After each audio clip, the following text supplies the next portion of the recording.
You're listening to the UM3D Podcast, where we explore fresh ideas and real-world experiences that shape how we teach and learn. Recorded in the podcast studio at McWhirter Library, we bring you conversations with educators and experts to help you design, develop, and deliver high-quality instruction. In this episode, Kamisha sits down with Dr. Andrew Tawfik, Assistant Professor of Instructional Design and Technology at the University of Memphis, to discuss how educators are integrating generative AI into student learning. They explore how AI can act as a creative and metacognitive partner, how assignments can encourage students to create, critique, and refine their work using these tools, and what new skills are becoming essential for meaningful learning in the age of AI. Welcome to the UM3D Podcast. I'm your host, Kamisha Bigham. In this episode, we're diving into a fascinating conversation about how educators are using generative AI, not just behind the scenes, but as an active part of student learning. You'll hear from a professor who's designing assignments that ask students to create, critique, and even redesign visuals using AI tools like Adobe Firefly, Google Gemini, Microsoft Copilot, and others. Today, we're joined by Dr. Andrew Tawfik, an assistant professor of instructional design and technology here at the University of Memphis. Dr. Tawfik's research explores how students learn through problem-based approaches, case studies, and even failure. His work examines how emerging technologies like AI, especially tools like machine learning, recommendation systems, and intelligent tutors, can support both students and instructors. As generative AI reshapes education, Dr. Tawfik offers insight into designing learning environments that are both innovative and human-centered. Welcome, Dr. Tawfik, and thank you so much for talking with me today. Thank you so much, Kamisha. I'm so glad to be here. I think this is really great that you all do this and provide this as a resource for faculty, students, and staff, and excited to be here and part of the discussion. Awesome. Let's dive in. How did your journey with AI begin? Yeah, so I remember I went to a conference a couple of years ago where there was a lot of research done about AI in education. I'm really interested in the design and development of different learning technologies. And so on some sense, I thought, well, this is kind of this far-off technical thing. But when I talked to other colleagues, I saw about how they had embedded AI into a lot of different aspects of design. I have a colleague who does a lot of open access free learning technologies, and he was saying, wow, like this could be really helpful to design and even differentiate, provide different types of learning resources depending on different student needs. And so that kind of made me reflect a little bit on, I do a lot of problem solving research, how to scaffold and support particular students. And as I went to this conference and I saw all the different ways in which AI was being applied, it made me realize that this isn't probably just a one-off thing or some kind of thing that's happening within a really esoteric way. It's going to be embedded as part of everyday design and education. So that was probably really at the forefront of how I started thinking about it. And since then, it's escalated more and more, as you probably know. Amazing. How do you envision generative AI impacting teaching and learning in college and universities? Yeah, I think there's a couple of things that come to mind, and we could probably be here all day really thinking about it.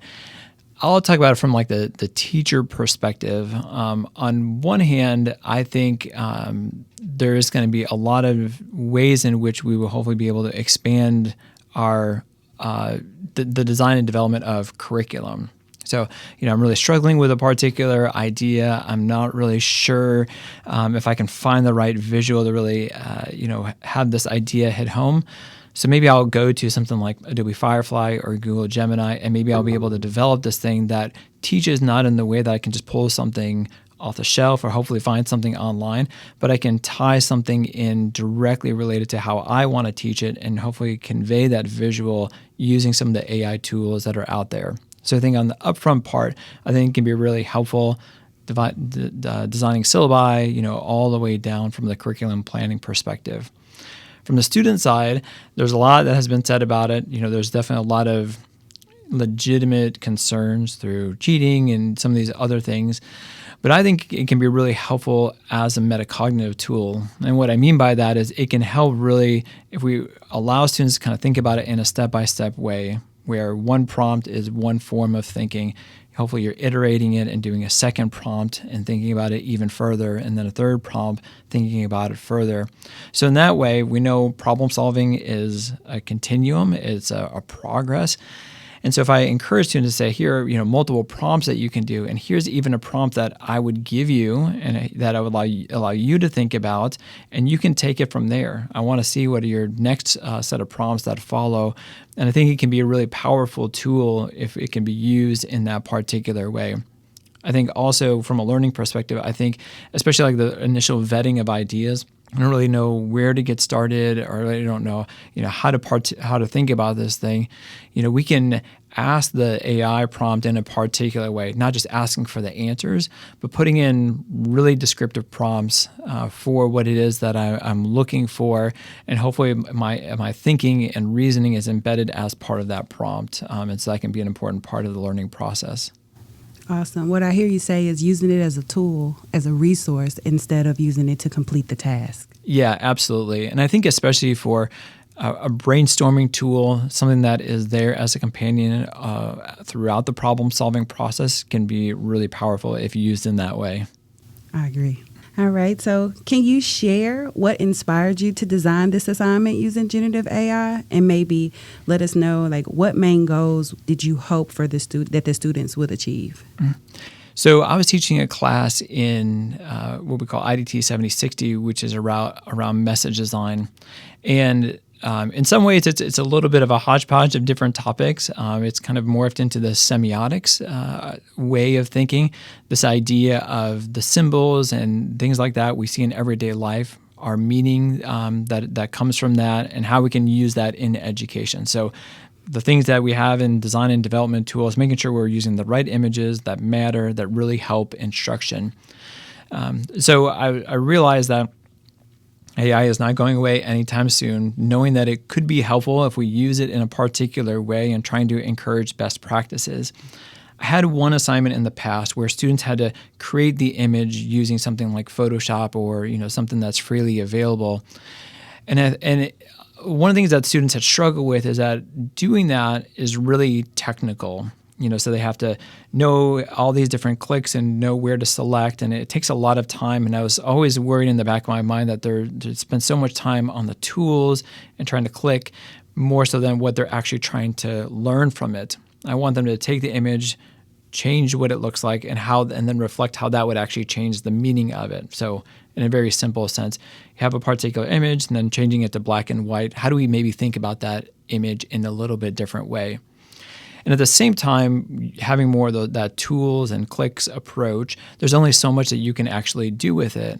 But with generative AI, you can actually take an idea from a more seminal, from more of a starting point, and then design something using really good prompt engineering in a way that you can embed your own ideas and create something new. Not just taking what's off the shelf and tweaking it, but creating something from scratch from your own original idea. But at the same time, I didn't want to just have a one-and-done approach. With generative AI, through the prompt engineering, I wanted to not just make one change like I had done in the previous assignment, but use the tools to have multiple different prompts, where a student could create one prompt and see what the AI and the generative AI had provided and be able to reflect on that and do that over multiple times. So students were including what is their prompt. They had to reflect on that and talk about that, and then see the output of that, and then do that multiple different times. And so on the one hand, I thought it was really helpful, or what I wanted students to get out of that is you have some agency now with AI. Some of these tools that were really difficult to use, now you have this different design skill set, but as you go along through the process, there's different things that you're getting from it. You're hopefully evolving your own thinking through the multiple prompts that are provided, and hopefully that was something that students were able to come away with. Amazing. Well, I had the pleasure of taking IDT 7060 Message Design with you, and I did complete this assignment. I was completely shocked that we were getting to use an AI tool in class because I come from a generation where this would be considered plagiarism because it's not my original thought. It could be looked at as plagiarism, I should say. So to hear what you hoped for the students to receive from completing the assignment is exactly what my experience was. I used Adobe Firefly, and generating the prompts for the picture, I quickly saw the limits in generative AI, the limits in it and how strategic one needs to be when creating the prompts. And I also picked a very ambitious topic, which was creating an image that displayed happiness, and that's a feeling. And so how do you display a feeling? And AI had a really hard time creating that for me. But what I did do is go through a series of editing the prompts, which I found that very fun because I got to use the tool more and more to better understand the language of this particular tool. And then, of course, I got frustrated with it and tried, ChatGPT or Google Gemini to see if I could get more of the image that I really wanted. So when I did try the different tools to see if I can get a better image, I saw that it was really kind of the same over the different platforms as far as expressing an emotion versus an image that describes something specifically, described what it is that I intended on it to describe. But I really did learn the limits. So as far as the professors out there that feel that the students may want to cheat using this, it takes a lot of work to really cheat with it when you have to critically think about it, explain what you learned, and think critical about the experience. I had to express what that was. And then I love that we also had readings to go along with it that taught us the proper images that we needed to display what it is that we were trying to display in our images. So I definitely learned exactly what you expected the students to learn as far as I learned a new tool. I saw the limits in that tool, and I saw the greatness of that tool depending on what you're trying to produce. It definitely was a great assignment, and it was interesting to complete. I think one of the things, just hearing you reflect, it made me think about how anytime I think a new technology comes along, all of a sudden you say, like, what are the skill sets that are needed to be successful with that? For better, for worse, some skill sets are not as pronounced, but other ones will be more pronounced. And I think the prompt engineering, exactly what you just described, kind of going through it from like a student perspective, not only did you tweak your prompt engineering, and that I think is an important skill set, how do you articulate it in just the right way and not just do a one and done kind of thing, but you did it multiple times over and over. And then another skill set I think that you just articulated is you realize that different tools have different languages that you need to adapt on the fly. So working with something like Google Gemini is going to be different than ChatGPT. Adobe Firefly, which is just for the photos and image generation, that's going to have its own language. And so how do you adapt and use that for whatever workplace thing that you're trying to do and use the prompt engineering in multiple different ways so you can produce what it is that you're trying to do and whatever outcome that you're trying to work with as part of your task. Well, Dr. Tawfik, I want to thank you so much for talking with me today. Yeah, thank you so much for having me. This has been great. Thanks for joining us for this episode of the UM3D Podcast. We hope today's conversation with Dr. Andrew Tawfik sparked new ideas for integrating generative AI into your own teaching or learning practices. If you enjoyed this discussion, be sure to subscribe so you don't miss future episodes. You can find more resources, show notes, and links to the tools we discussed on our website. Until next time, keep exploring, keep experimenting, and keep learning.